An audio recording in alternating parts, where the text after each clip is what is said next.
Hey, hope you're having a wonderful day. Uh, Continuing on our series of frequently asked questions and things that you should know. We want to talk today about something that has really been coming up more and more is, do I make repairs, do I make improvements, or do I just sell it as is? Um, so I want to give you both sides of that story. If you're in a position and you aren't really selling and needing to sell as soon as possible, uh, and you have resources to improve your home, then I would say it by far is a better return for you to go ahead and make improvements, such as updating paint if the walls are scratched and things like that, updating paint, um, you know doing some light improvements around the home, touching up the exterior, things like that. If you're in the position to where you have the resources to do that, and that you're able to do that, and you have the time to do that or hire it done, all comes back to you, and it pays dividends.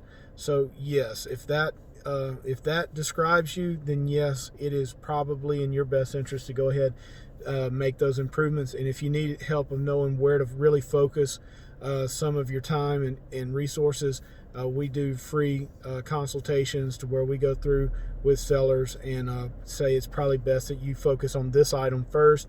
This give you the most bang for your buck. You can reach out to us below, and we're happy to set one of those free consultations up for you, no problem.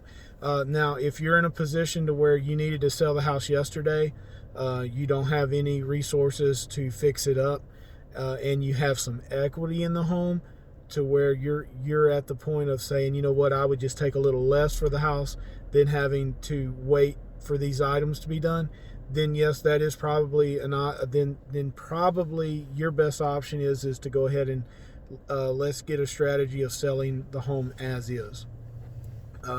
Now, I will say, for instance, if the house needs a new roof, and the house needs to be repainted on the exterior, you're really shrinking your buyer pool. You're not able to reach as many buyers because the house will not qualify for as many loan products.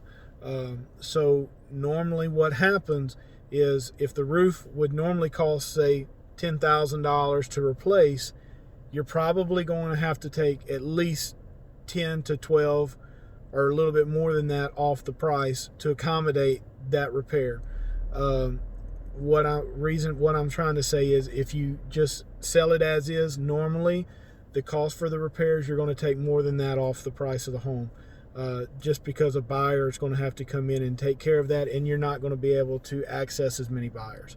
However, if you're in a position to where you would just rather do that, you have already moved out of the home, you have to sell it by a certain date or whatever, then that is something we're happy to talk with you. We do consultations for that, where we can give you a competitive price analysis of what it would sell as is. Happy to do that for you as well. You can reach out to us below. So if you're in the position where you can make improvements and you have the time for the improvements to take place, it's going to pay for itself, and it's going to provide dividends. But there are ways to sell your home as is if you need to sell it quick, and if you don't have the resources to make the repairs. We're happy to work with you both ways. Reach out to us for a free consultation. You can get our information below the video. Hope you have a wonderful day. Take care.